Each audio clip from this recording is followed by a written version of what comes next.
Bienvenue au quatrième et dernier dimanche de l'Avent. Et avec ce quatrième et dernier dimanche de l'Avent, qui nous prépare immédiatement à la fête de Noël, je survolerai également les textes de la Vigile de Noël, qui sont moins connus, mais qui sont d'une richesse considérable. Ça nous fait beaucoup de pain sur la planche, aussi bien commençons dardard.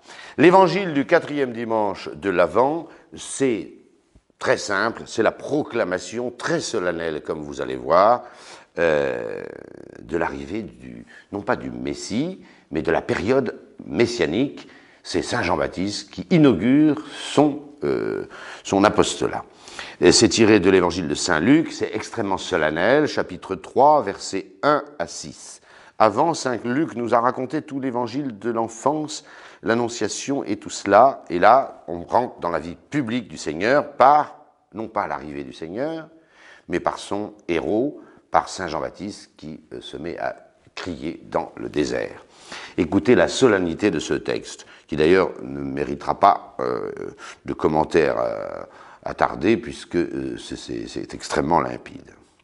La 15e année du règne de Tibère César, Ponce Pilate étant gouverneur de la Judée, Hérode, tétrarque de la Galilée, Philippe, son frère, tétrarque de l'Ithurée et de la Traconite, et Lysanias, tétrarque de l'Abilène, sous les grands prêtres Anne et Caïphe, la parole du Seigneur se fit entendre à Jean, fils de Zacharie, dans le désert.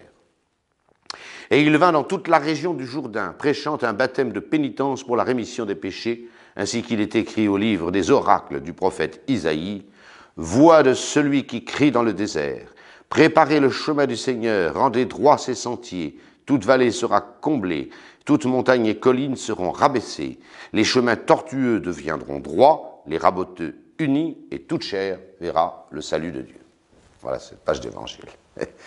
Il y a une espèce de solennité, c'est l'entrée dans l'ère messianique. Saint Jean-Baptiste arrive au désert, et avec Saint Jean-Baptiste, le Messie est aux portes. Ça ne demande aucun commentaire, si ce n'est de noter la solennité particulière de ce texte, qui situe l'arrivée de Saint Jean-Baptiste selon tous ceux qui gouvernent, aussi bien le temporel, Tibère, César, Ponce Pilate, que le spirituel, les grands prêtres Anne et Caïphe. Et l'épître, rapidement, puisqu'il y a 4 textes à voir aujourd'hui et non point 2, l'épître est tirée de Saint Paul aux Corinthiens, chapitre 1, verset 4, 1er aux Corinthiens, pardon, chapitre 4, versets 1 à 5, et on voit bien que le lien entre les deux, c'est la fidélité des ministres. La fidélité des ministres. Saint Jean a été fidèle, Saint Jean-Baptiste a rempli sa mission. Il est fidèle. Le Christ ne s'annonce pas lui-même. Il a des héros pour le faire. Il a des ministres pour le faire. Et le Christ n'est connu que par ses ministres, d'où l'importance considérable des ministres du Christ, aussi bien précurseurs, Saint Jean-Baptiste, contemporains du Seigneur, les apôtres, et tous ceux qui sont encore aujourd'hui chargés d'annoncer à temps et à contre-temps le Christ. Et sans cette annonce, le Christ ne se fait pas justice lui-même, ne se proclame pas lui-même, il n'a passé que 3 petites années de ministère public sur la terre, c'est à nous de faire le reste du travail.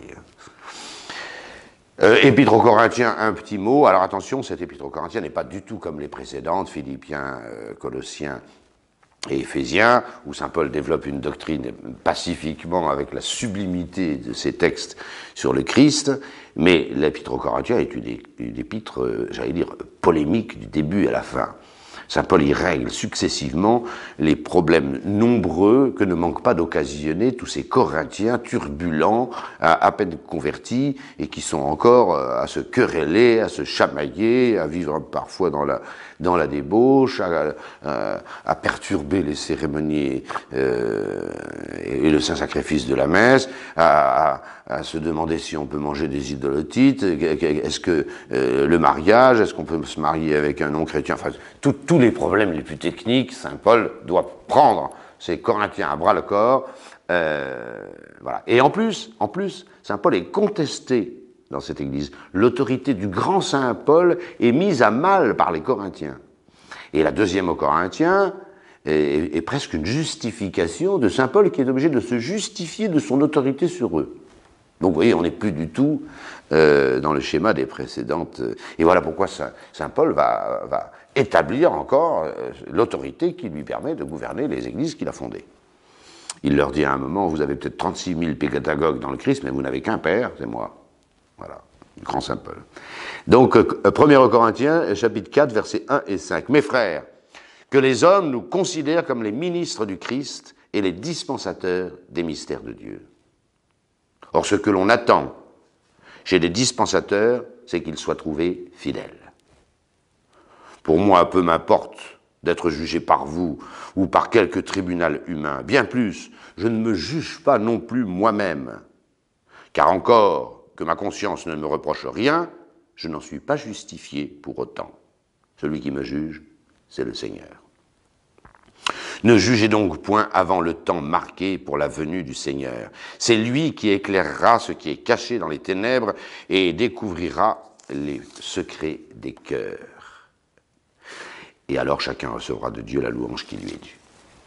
Voilà, texte encore très polémique. Vous voyez, saint Paul se justifie. Mais il se justifie, comme saint Paul, de façon merveilleuse. Ce qu'on attend de tout ministre, c'est qu'il soit trouvé fidèle. Et la fidélité d'un ministre ne se juge pas par rapport à ses administrés. Si nous pouvions retenir ça, les hommes trouvent toujours des excuses à se mesurer les uns aux autres.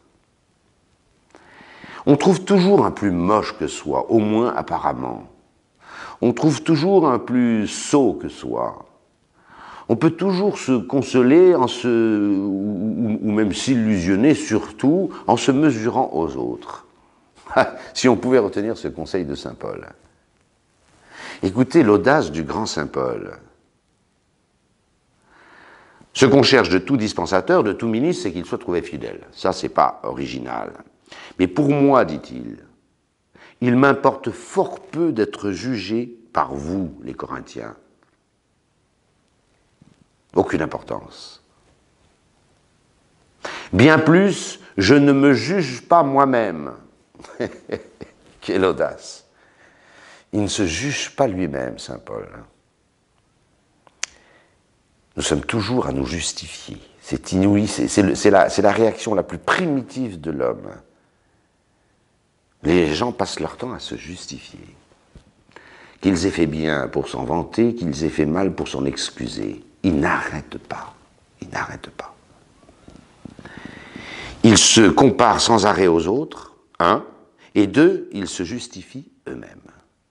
Tout ça ne tient pas la route, dit saint Paul. Ça ne vaut rien. Et saint Paul d'affirmer qu'il n'est jugé par personne, ni par les Corinthiens, ni par quelque tribunal humain que ce soit, ni même par lui-même.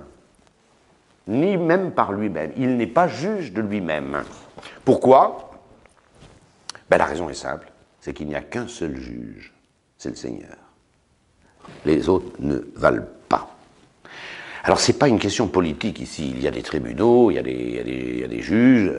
Voilà, saint Pierre, dans sa première épître, dira très bien que le roi est envoyé pour châtier les malfaiteurs et pour encourager les gens de bien, ce qui ne se fait plus d'ailleurs beaucoup. Mais enfin, il y a une autorité dans les sociétés civiles et dans la société ecclésiastique qui est l'Église. Mais la valeur profonde d'un homme, c'est ce que Dieu pense de lui, et personne d'autre. Et c'est ça c'est la seule jauge, c'est le jugement de Dieu, de notre fidélité. Mais puissions-nous mettre ça dans la tête. Et quand bien même tous les hommes nous encenseraient, si Dieu nous reproche, lui, quelque chose, c'est très grave pour nous. Et à l'inverse, comme dira saint Paul aux Corinthiens, mais si Dieu est avec nous, qui sera contre nous?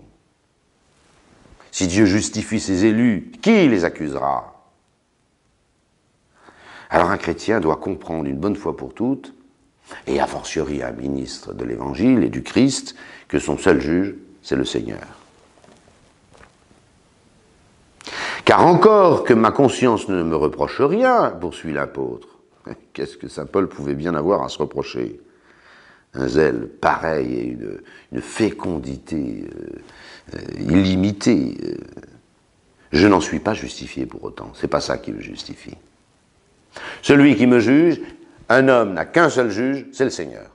Mais gravons-nous ça dans la tête. Un homme n'a qu'un juge, le Seigneur.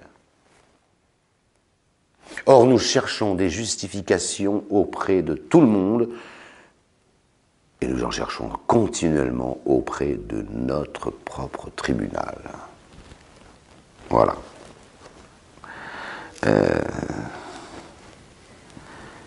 Alors ne jugeons pas, reprise de l'Évangile, puisque on n'a qu'un seul juge, on est jugé, eh bien on ne juge pas.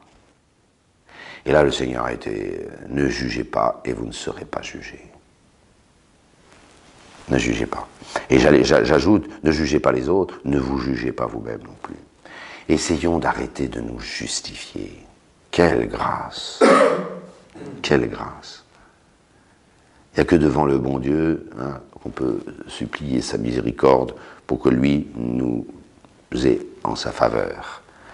Mais s'ajuster par rapport aux hommes, c'est nul, c'est vain. Il y a des gens qui ont reçu une éducation déplorable, alors on va se trouver un peu mieux qu'eux. Mais on a peut-être 10 fois plus de culpabilité qu'eux, alors qu'ils sont objectivement, apparemment, moins doués et moins fidèles. Ça ne veut rien dire tout ça. Ne jugez pas avant le temps marqué par la venue du Seigneur. Nous avons tous ce rendez-vous avec le Seigneur. C'est lui qui éclairera ce qui est caché dans les ténèbres. Et la raison de cette interdiction de juger prononcée solennellement par le Christ, c'est que pour juger, il faut connaître la cause. Or, la responsabilité des individus, nous ne la connaissons pas. Enfin, tout juge doit d'abord être un juge d'instruction qui instruit une cause. Alors, les actions sont bonnes ou mauvaises, attention. Quelqu'un qui fait le mal, fait le mal. Quelqu'un qui fait le bien, fait le bien. Et ça, nous pouvons le dire, et le voir, et le constater. Mais la responsabilité de ceux qui font ou le mal ou le bien, nous ne la connaissons pas. Il n'y a que Dieu qui connaît ça. Quand on ne connaît pas une cause, on ne la juge pas. C'est tout. On ne juge pas une cause qu'on ne connaît pas. C'est odieux de juger une cause qu'on ne connaît pas. Or, juger quelqu'un sur le fond, c'est juger sa responsabilité. Nous ne la connaissons pas, donc nous ne jugeons pas. Et c'est vrai pour le prochain, c'est même vrai de nous-mêmes. C'est ce que dit saint Paul, qu'il ne se juge pas lui-même non plus, parce que sa conscience a beau ne pas lui reprocher rien, quoi que ce soit, c'est pas ça qu'il justifie. C'est ce que Dieu pense de lui. C'est pas ce qu'il pense de lui, c'est ce que Dieu pense de lui. Enfin, je pourrais en parler 2 heures. C'est une révolution des cœurs radicale. Ne jugeons donc pas avant le temps marqué pour la venue du Seigneur. C'est lui qui éclairera ce qui est caché dans les ténèbres et découvrira les secrètes pensées des cœurs. Ah, c'est sûr que ce jour-là, on va en apprendre. On va en apprendre. Mais prenons garde de ne pas en apprendre un peu trop sur nous-mêmes, de nous être crus tout à fait bien et convenables, et on risque de tomber de haut.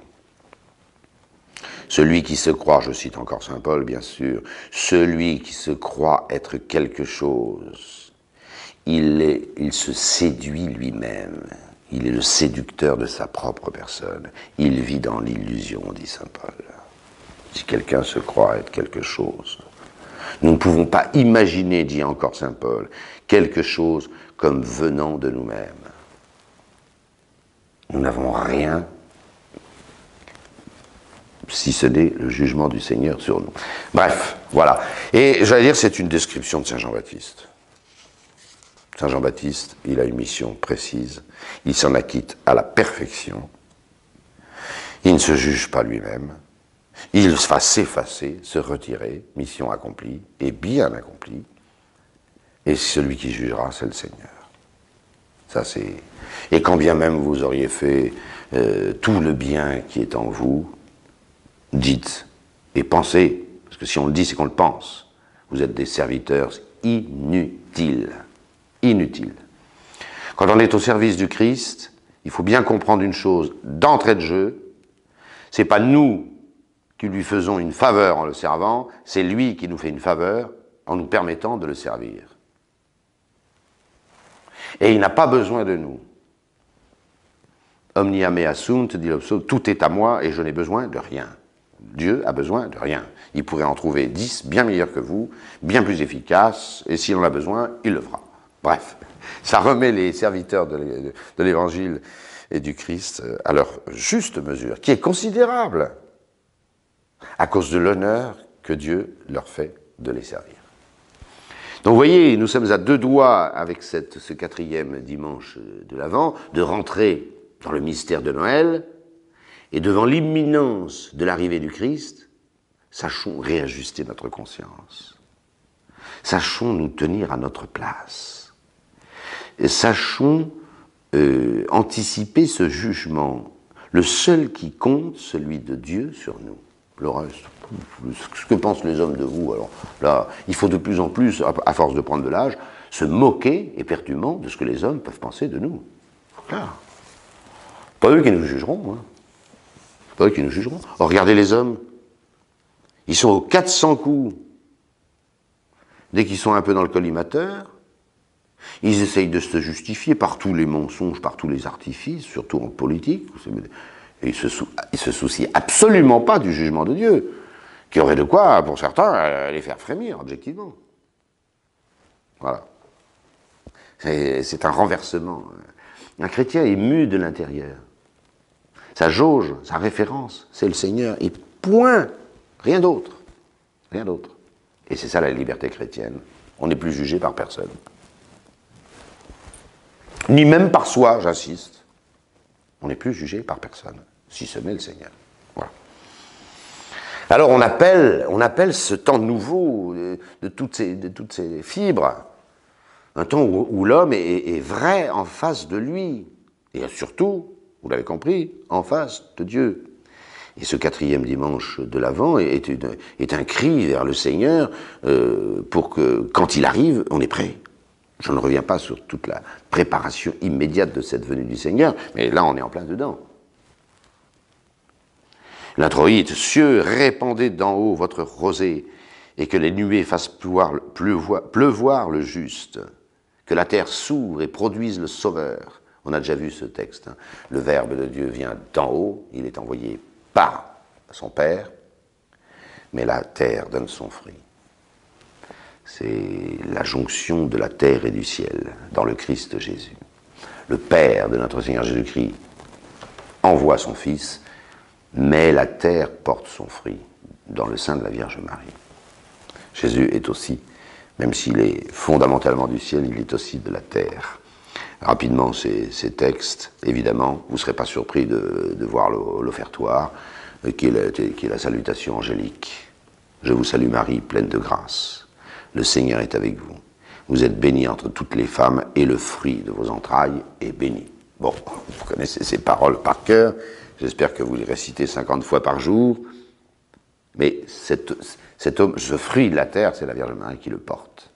Elle porte toute la terre, tout ce qui a le bon dans la terre, pour, j'allais dire, construire avec le Père ce chef-d'œuvre qui est le Christ, vrai Dieu et vrai homme. Il y a une imminence, voilà. La communion, pareil. À deux doigts de la Nativité, il n'y a plus que la Vierge Marie, toute seule. Et on nous cite bien sûr Isaïe 7, 14, dans une de ces prophéties somptueusement précises et belles d'Isaïe sur le Messie. « Voici qu'une vierge concevra et enfantera un fils, et il sera nommé Emmanuel. »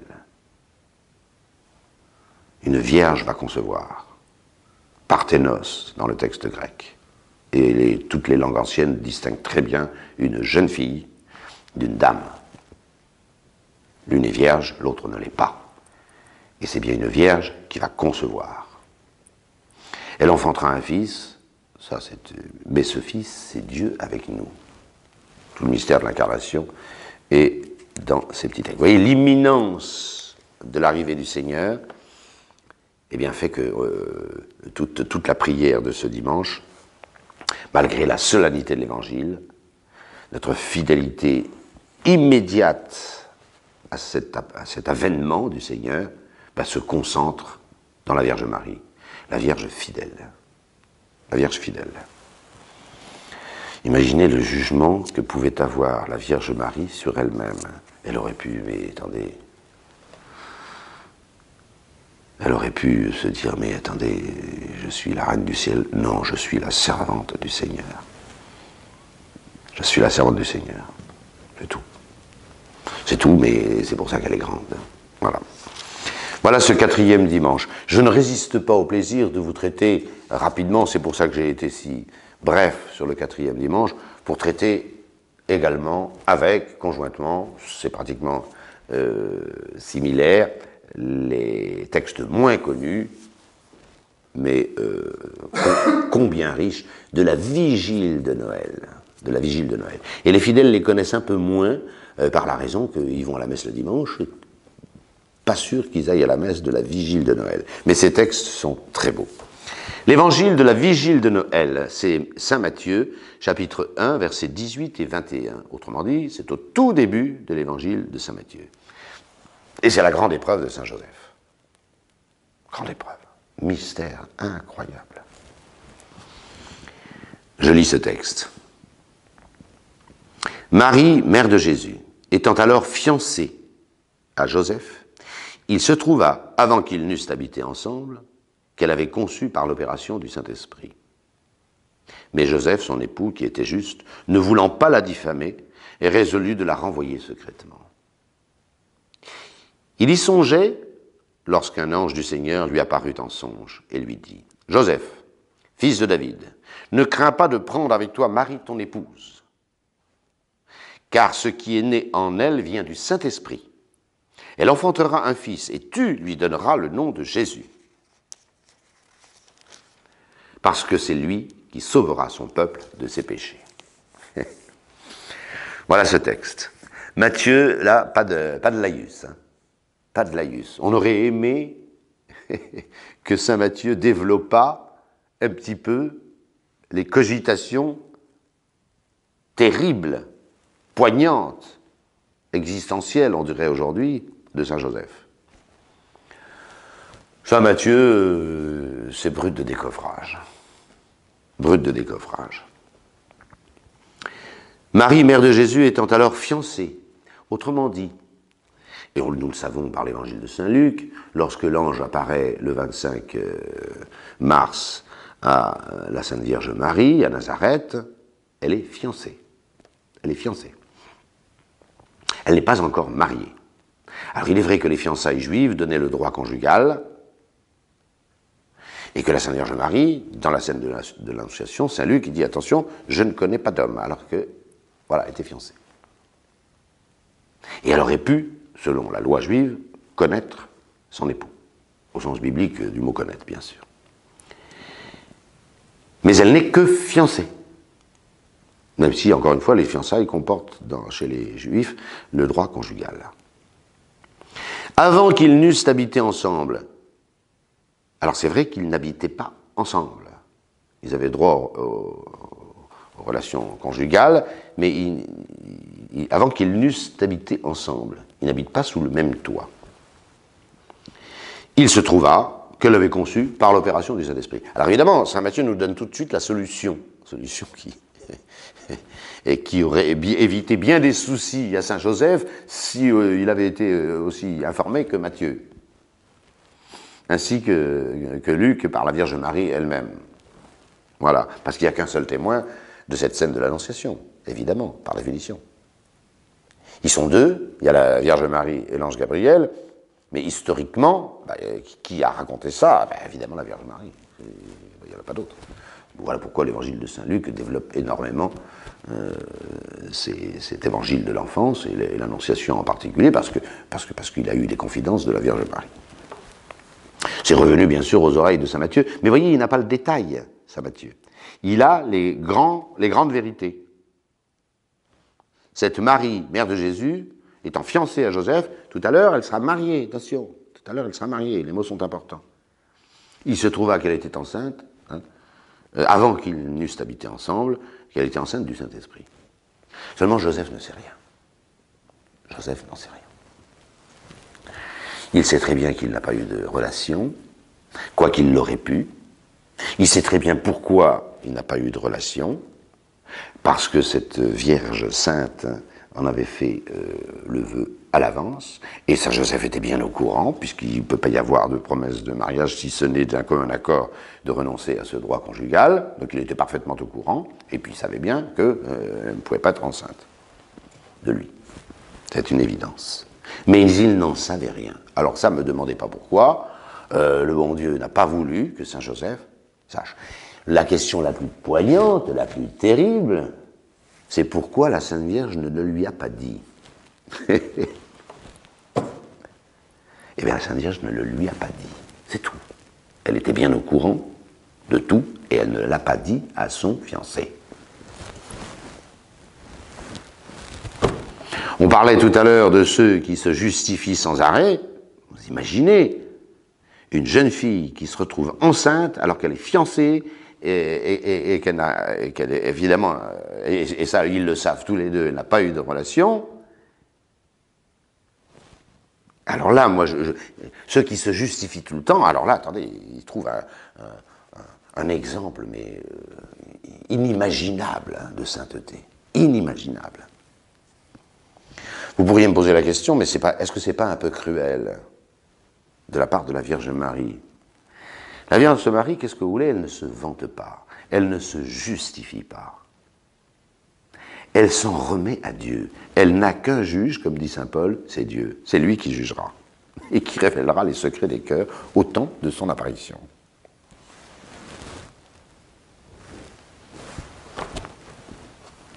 Voilà, la Sainte Vierge laisse faire Dieu. Et laisse son pauvre fiancé, qui pourtant, au moment de l'apparition de l'ange, est son époux. Hein, vous voyez la différence, hein? Marie, mère de Jésus, étant alors fiancée à Joseph, il se trouva qu'ils eussent habité ensemble, avant qu'ils n'eussent habité ensemble, qu'elle avait conçu par l'opération du Saint-Esprit. Mais quand Joseph va découvrir que sa femme est enceinte, c'est sa femme, ils sont mariés. Ils sont mariés. Voilà.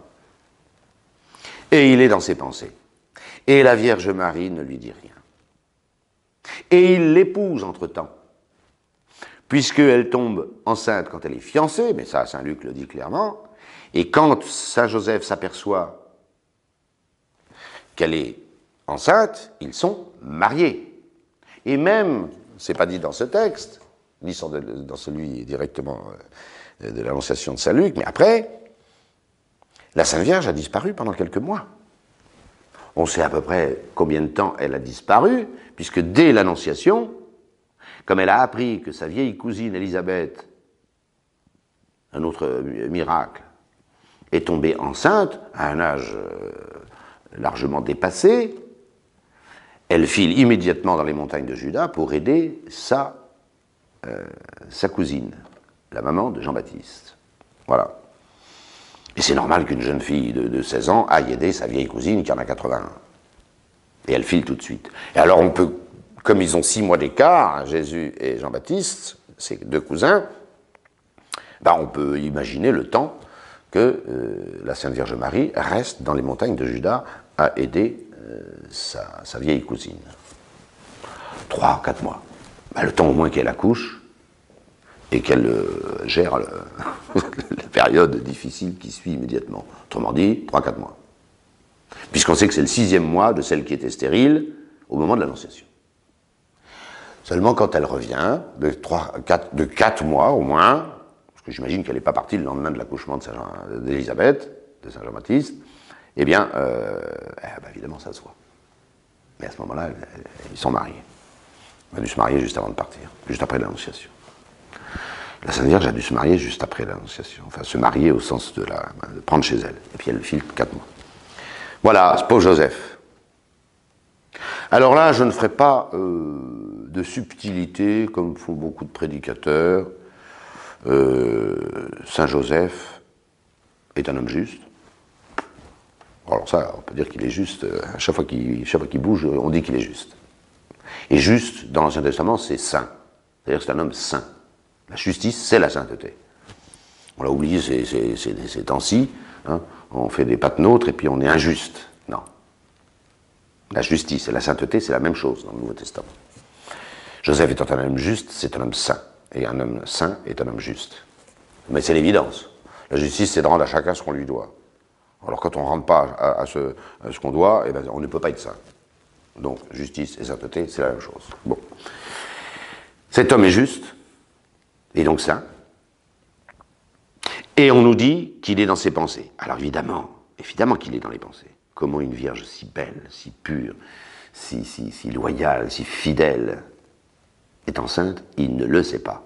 Mais qu'on n'aille pas, bon, je sais bien qu'il y a Saint Bernard qui invente une thèse qui n'est pas dans l'Évangile. Il invente une thèse, le pieux Saint Bernard, dans son amour excessif, au bon sens du terme, c'est-à-dire sans limite, de la Vierge Marie et de Saint Joseph aussi. Et il invente une thèse que Saint Joseph aurait tout compris, que c'était le Saint-Esprit, que sa femme était pure comme un ange, et encore plus, et qu'il se serait senti indigne de ce mystère. Et donc, il renvoie la Sainte Vierge. Alors là, c'est plus un homme juste. Non, mais imaginez la thèse de Saint Bernard. Elle démarre très bien. Saint Joseph découvre tout le mystère. Mon Dieu, c'est le Saint-Esprit qui a mis Marie, ma femme, enceinte. Il le devine. C'est faux, hein, c'est totalement faux. Mais il le devine. Et là, il se dit, c'est pas possible.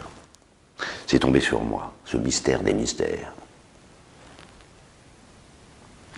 Mais il décide quand même, ça c'est dans le texte, de renvoyer la Vierge Marie. Mais c'est odieux. C'est inqualifiable. C'est indigne de Saint Joseph. S'il finit par se résoudre, or c'est ce que nous dit le texte, s'il finit par se résoudre à renvoyer secrètement la Vierge Marie, je vais y revenir, mais c'est évidemment qu'il est torturé, c'est pas qu'il sait, parce que sinon, mais il est foncièrement injuste. Enfin, la thèse de Saint Bernard est très pieuse, elle démarre très bien pour la Vierge Marie et tout ça, et même pour Saint Joseph, mais elle laisse Saint Joseph dans une injustice, mais criante, intolérable. Il a compris le mystère, et il dit, oh non, je suis indigne, c'est pas pour moi. Et il renvoie cette femme totalement innocente, et s'il l'a bien compris, parce que je pense qu'il lisait les textes, lui, de l'Ancien Testament, il renverrait promener la mère de Dieu, en disant, non, on m'a collé une tâche qui est au-dessus de mes forces, c'est trop, c'est pas pour moi. Bon, attendez, une thèse comme ça, ça démarre très pieusement. Et il y a des choses qui démarrent très pieusement et qui finissent très très mal. Hein. Voilà. Je pense au Docète qui disait que notre Seigneur n'avait pas de corps. C'était un corps d'emprunt, un corps de fantôme. Parce que c'est impossible que le Verbe de Dieu ait pris un corps comme le nôtre avec toutes ses misères et qu'il ait souffert sur la croix comme il a souffert comme un dernier des suppliciés. Ça commence très pieux. Ça commence très pieux. C'est bon, si Jésus-Christ n'a pas de corps, alors attendez, mais qui est-il? C'est même pas un homme. Vous voyez, voilà, c'est comme l'hérésie d'Apollinaire. Jésus-Christ a un corps, mais il n'a pas d'âme humaine. Parce que sa divinité est tellement grande que sa divinité tient lieu de son âme. Enfin, ça commence très bien, c'est très pieux. Seulement, si Jésus-Christ n'a pas d'âme, c'est pas un homme non plus. On ruine tout le mystère de l'incarnation, et ainsi de suite. Il y a des erreurs qui commencent très pieusement, celle de Saint Bernard.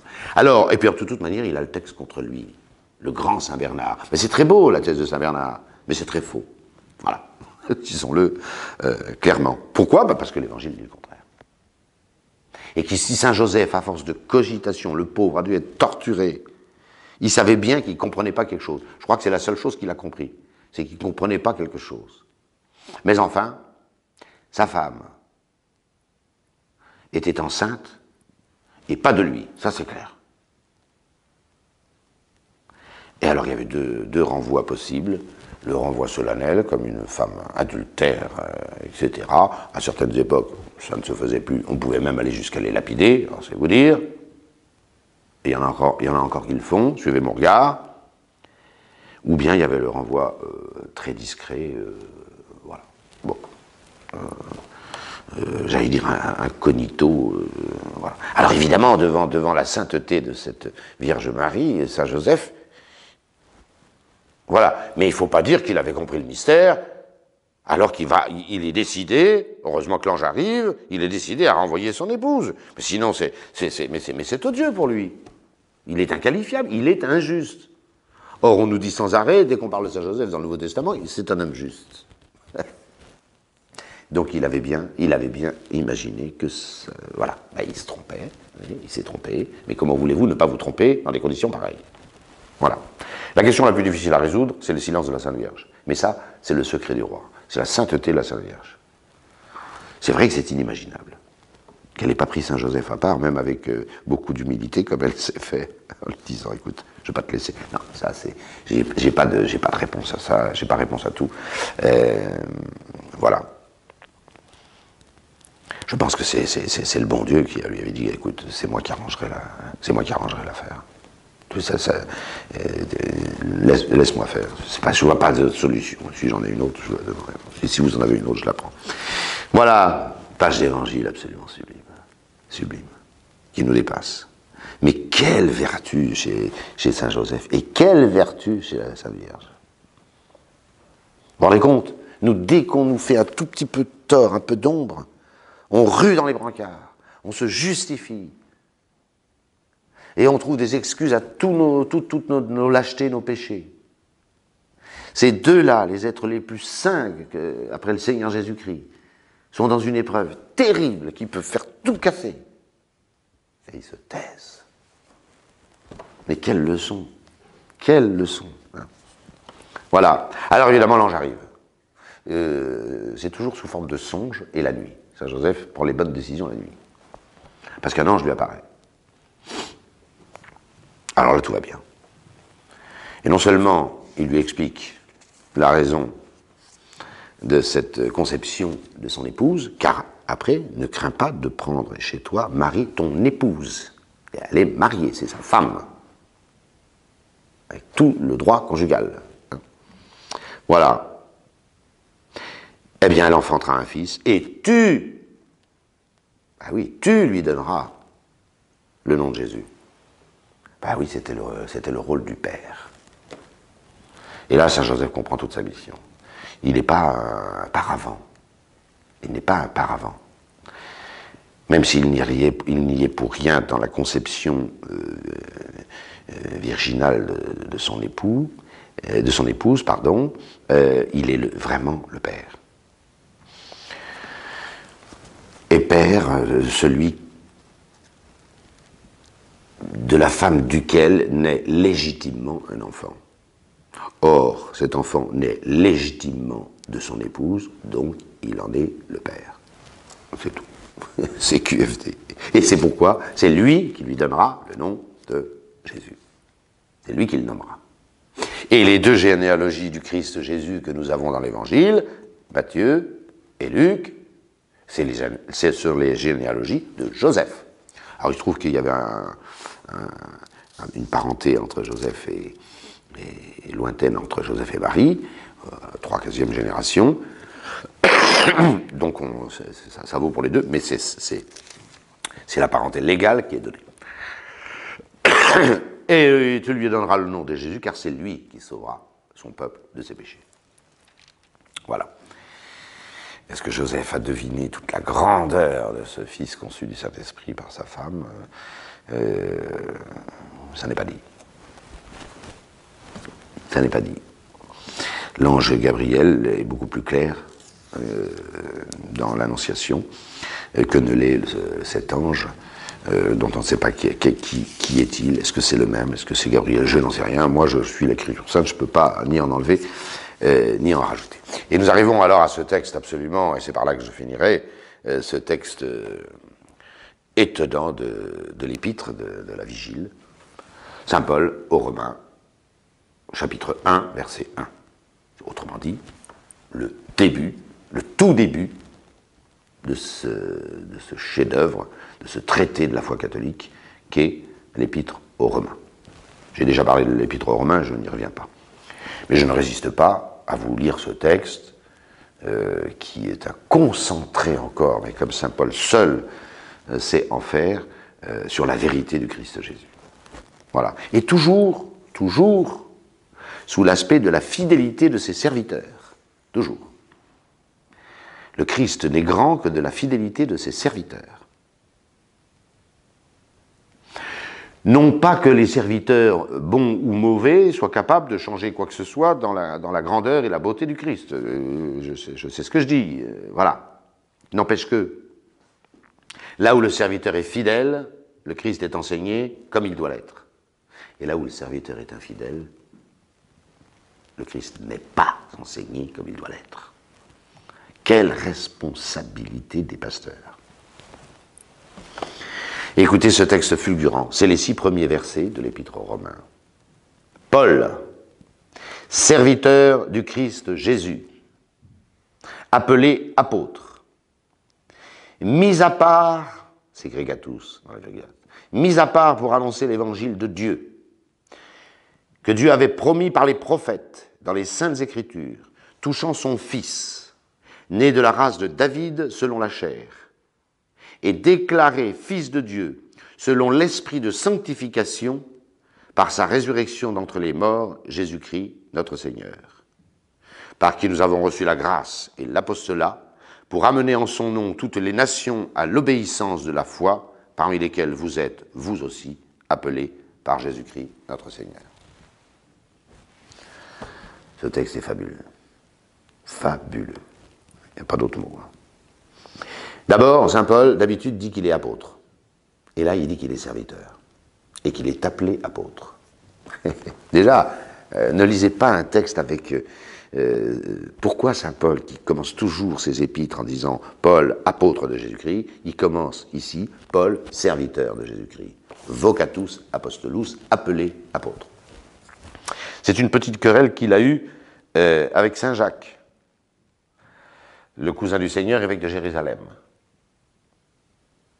qui disait qu'il lui avait fait la remarque, ça se voit dans leurs différentes épîtres, il y a eu une petite bisbille, comme il y en a souvent entre ecclésiastiques, voilà.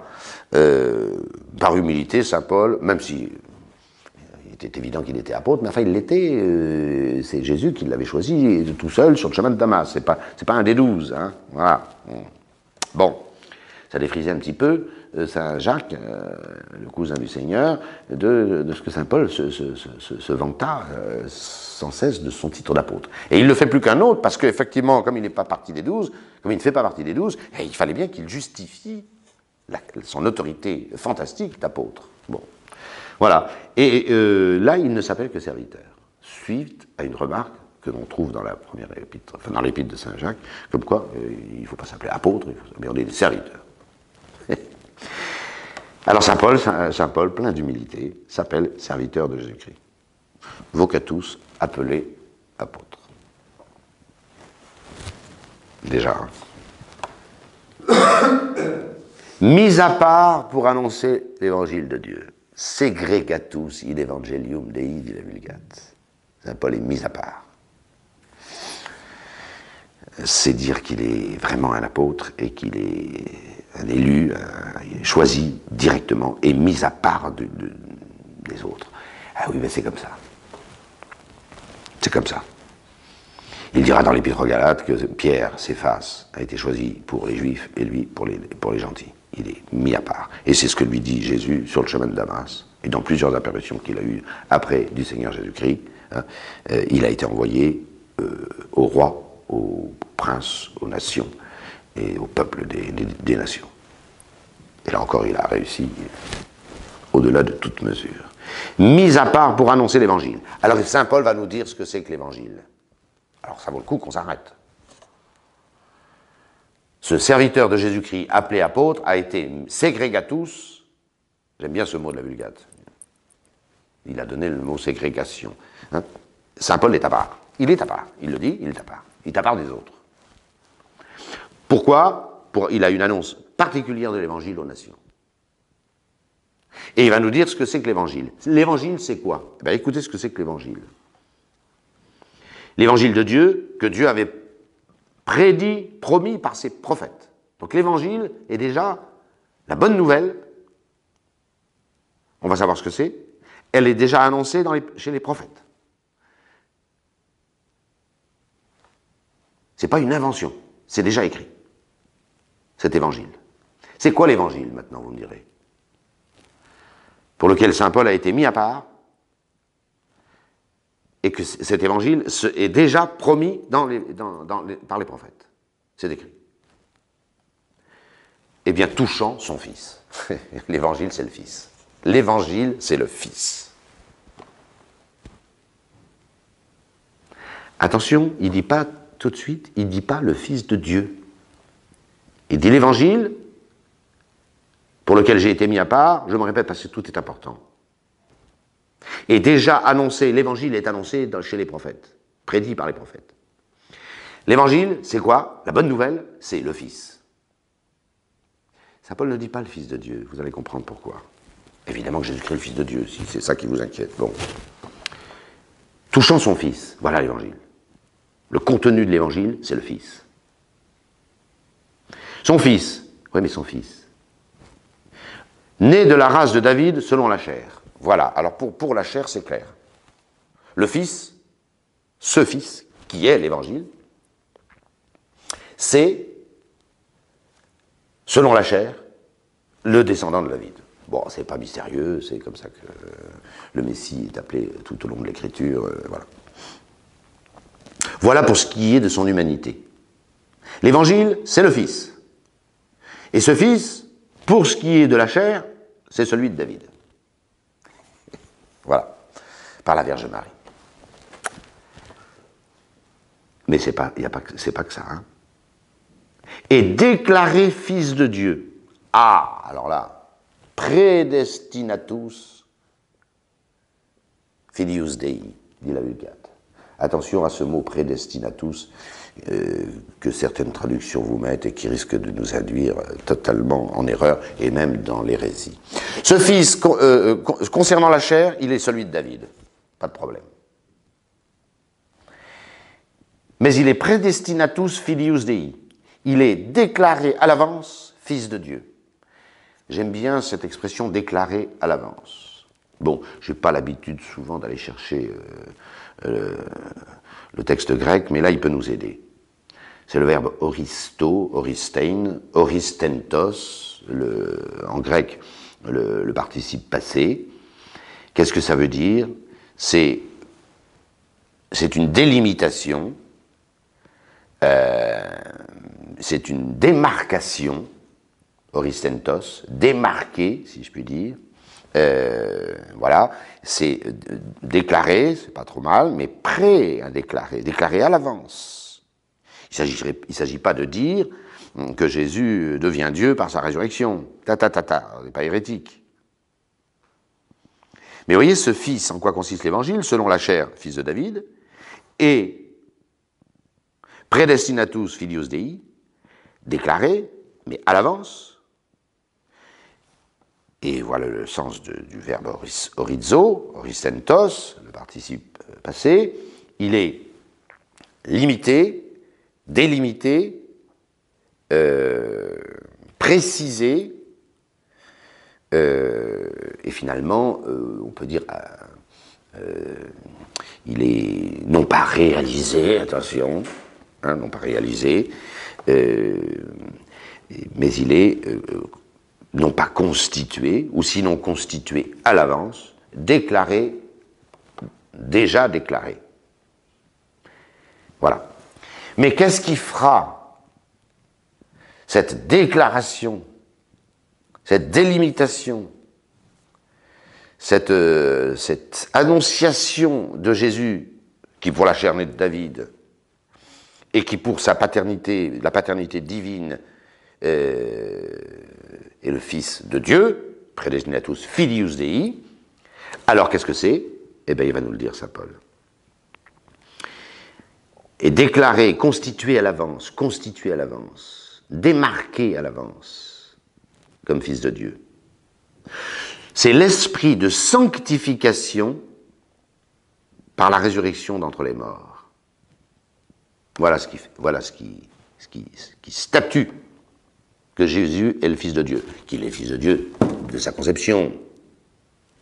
Mais ceci est statué, déclaré à l'avance par la résurrection. Alors, je reprends les mots, parce qu'ils sont tous importants, là.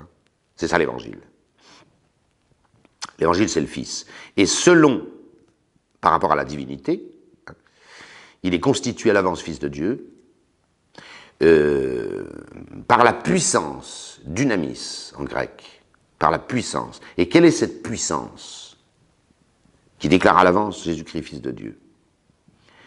C'est l'esprit de sanctification de la résurrection d'entre les morts. C'est fabuleux. Il y a que Saint Paul est un visionnaire. Il voit dans l'essence de Dieu, c'est pas possible. C'est l'esprit de sanctification. Le propre de Dieu, c'est la sainteté. Et c'est la sainteté de Jésus-Christ, c'est la sainteté de Jésus-Christ qui est le propre de Dieu. Dieu, au ciel, les anges, ils sont là, saint, saint, saint. C'est tout ce qu'ils savent dire quand ils voient Dieu. Il est saint, saint et saint. Sanctus, sanctus, sanctus pour l'éternité. Voilà.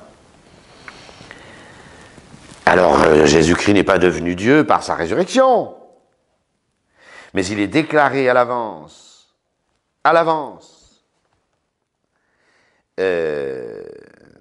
Filius Dei, Fils de Dieu, qu'il est vraiment, dans la puissance du dunamis, de l'esprit de sanctification, c'est-à-dire cette conformité absolue à Dieu qui est saint, saint et saint, par la résurrection d'entre les morts. C'est la sainteté du Christ qui fait qu'il ressuscite avec cette dunamis et cette puissance. Et c'est ça qui le constitue dès à l'avance, le Fils de Dieu. Par qui nous avons reçu la grâce de l'apostolat, toujours dans ces deux textes qui nous préparent à Noël, la fidélité des ministres, de Saint Jean-Baptiste et de ceux qui annoncent le Christ. Par qui nous avons reçu la grâce de l'apostolat. Pour amener en son nom toutes les nations à l'obéissance de la foi, parmi lesquelles vous aussi, vous êtes appelés les Romains, par Jésus-Christ notre Seigneur. Voilà ces textes d'une surpuissance théologique de saint Paul. Alors, il ne faut pas s'étonner de toutes les petites... l'optimisme de ces messes. Hein. Voilà, l'offertoire de cette même vigile. Ouvrez les portes, relevez les portes, celles qui se descendent et qui se... Voilà. Prince, élevez, vous, portes éternelles, et le roi de gloire fera son entrée. La communion reprend évidemment les annonces prophétiques d'Isaïe sur la bouche de Jean-Baptiste. La gloire du Seigneur va se révéler et toute chair verra le salut de Dieu. Toute chair verra le salut de Dieu. Et l'introïte de cette vigile de Noël, Odie Chietis. Aujourd'hui, vous allez savoir que le Seigneur viendra et nous sauvera.